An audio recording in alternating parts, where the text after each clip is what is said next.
주신 하나님 말씀은 구약성경 민수기 35장 1절부터 21절까지의 말씀입니다. 여호와께서 여리고 맞은편 요단강가 모압 평지에서 모세에게 말씀하여 이르시되 이스라엘 자손에게 명령하여 그들이 받은 기업에서 레위인에게 거주할 성읍들을 주게 하고 너희는 또 그 성읍들을 두르고 있는 초장을 레위인에게 주어서 성읍은 그들의 거처가 되게 하고 초장은 그들의 재산인 가축과 짐승들을 둘 곳이 되게 할 것이라.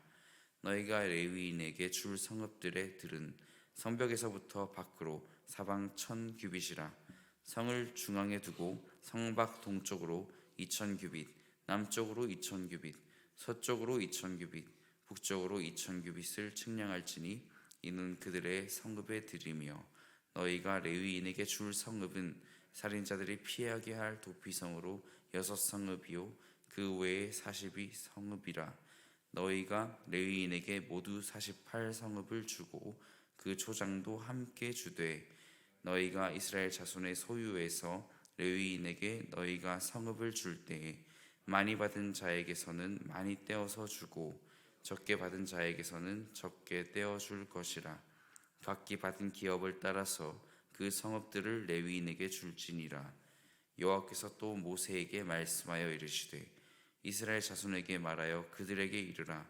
너희가 요단강을 건너 가나안 땅에 들어가거든 너희를 위하여 성읍을 도피성으로 정하여 부지 중에 살인한 자가 그리로 피하게 하라.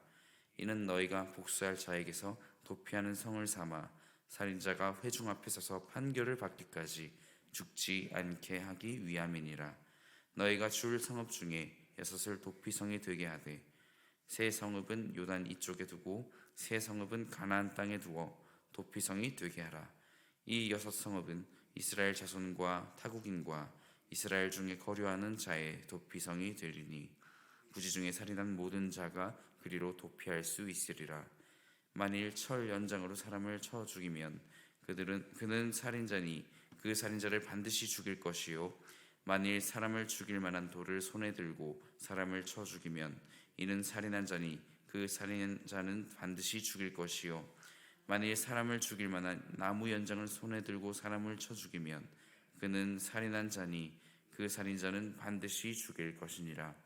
피를 보복하는 자는 그 살인한 자를 자신이 죽일 것이니 그를 만나면 죽일 것이요 만일 미워하는 까닭에 밀쳐 죽이거나 기회를 엿보아 무엇을 던져 죽이거나 악의를 가지고 손으로 쳐 죽이면 그 친자는 반드시 죽일 것이니 이는 살인하였음이라. 피를 보복하는 자는 살인자를 만나면 죽일 것이니라. 아멘. 본장을 이해하는 데 있어서 그 배경을 먼저 말씀드리면 레위인들은 땅을 상속받지 않는 대신에 그 가나안 땅에서 48개의 지정된 성읍에서 거주하게 됩니다.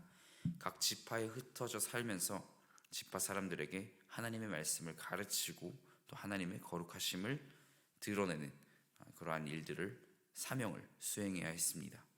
성읍과 함께 꽤 넓은 목초지가 주어지는데요.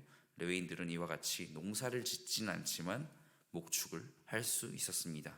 땅을 전혀 분배받지 않았음에도 불구하고 그것들 중 또 6개를 구별하여서 전적으로 무고한 자들의 도피성으로 구별하여서 드려야 했던 것이죠.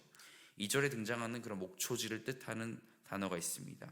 이 초장은 히브리어 미그라시로 소나 양떼가 풀을 뜯는 목초지를 뜻합니다. 보통 이 고대 중동의 마을들은 주변에 이런 초장이 있었습니다. 쉽게 말해서 초장이 있는 곳에 마을이 세워졌고 초장은 마을의 공동재산으로 관리되었다는 것입니다. 4절과 5절을 이어서 보시면 사방 1000규빗이라고 말하는 것과 또 5절에서 2000규빗이라고 말하는 이 두 배의 차이는 모순되는 것처럼 보일 수도 있습니다. 하지만 1000규빗은 약 450m라고 하는데 설계도처럼 느껴지실 것 같은데요. 우리가 운전을 하면서 가다가 또 우회전 빠지기 직전 300-400m 정도부터 준비하지 않습니까? 그런 체감으로 보시면 되겠는데 4절과 5절에서 차이가 나는 것은 관점의 차이 때문에 그렇습니다. 4절의 1000규빗은 성벽에서부터 밖으로, 또 5절에서 2000규빗은 성을 중앙에 두고 성밖 사방으로 재었기 때문에 그런 두 배의 차이가 나는 것입니다. 그러므로 4절과 5절은 모순되지 않음을 증명하고 있습니다. 다음 도피성에 관한 것인데요. 저는 현대인으로서 또 고대 사회에 벌어지는 이 살인이 또 부지 중에 일어났다는 게 당장은 체감이 되지 않았습니다. 그래서 교통사고까지 포함하는 걸까, 이렇게 비슷한 거라고 생각을 해보니까 조금 이해가 되었습니다. 그 가운데서 이 살인에 대한 이 책임의 가중을 어떻게 할 것인가에 대한 그런 기준을 마련하기까지 이런 살인자에 대한 보복이 일어나지 않도록 보호하는 그런 장치였던 것입니다. 그러니까 이 도피성의 목적은 억울한 사람이 없도록 하는데도 그 목적이 있을 것이고요. 그것이 증명되기까지 또한 또 무엇보다 보복이 일어나지 않도록 하기 위한 것이지요. 이 제도는 타인을 죽음에 이르게 한 사람의 생명조차 함부로 다룰 수 없다는 것. 그 권한은 오직 누구에게 있습니까? 바로 하나님께 있습니다. 하나님의 법으로 결정하고 집행하는 것이지 누가 임의로 그 목숨을 다룰 수는 없다는 것입니다. 이어서 나머지 본문에서는 이 살인의 기준을 정하고 또 명백히 살인으로 볼 수 있는 두 가지 기준을 제시하면서 본문을 마무리하고 있습니다. 첫째는 그 피의자의 사용된 그 물건에 의해서 그 기준을 정합니다. 16절부터 보시면 나열이 되어 있습니다. 철 연장, 또 죽일 만한 돌, 죽일 만한 나무 연장 등 무기 사용으로 간주하여서 살인으로 봅니다. 또한 두 번째는 피살자와의 관계를 통해서 판단합니다. 또 미워하거나 또 원한으로 죽였다면, 또 밀치거나 또 무엇을 던지거나 또 손으로 쳐서 죽였더라도 살인죄가 되는 것이고 이 사람도 죽음을 면하기 어렵습니다. 이러한 살인들은 의도적인 것이고 악의입니다. 이에 관하여서 분명하게 죽음으로 처벌할 것을 말하고 있습니다.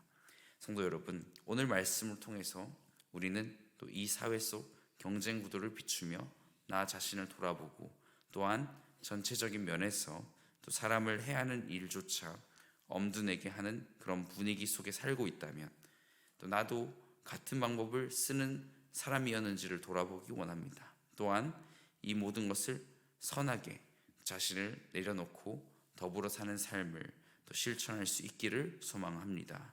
그리하여서 오늘 이스라엘 백성들 가운데 정해진 레위인의 땅과 도피성을 세우며 그 목적과 방향을 알게 되어서 그 누구도 도피성이 필요 없는 자가 없다는 사실, 하나님의 기준으로 내가 완벽할 수 없다는 것, 그것을 또 묵상할 수 있기를 간절히 소망합니다.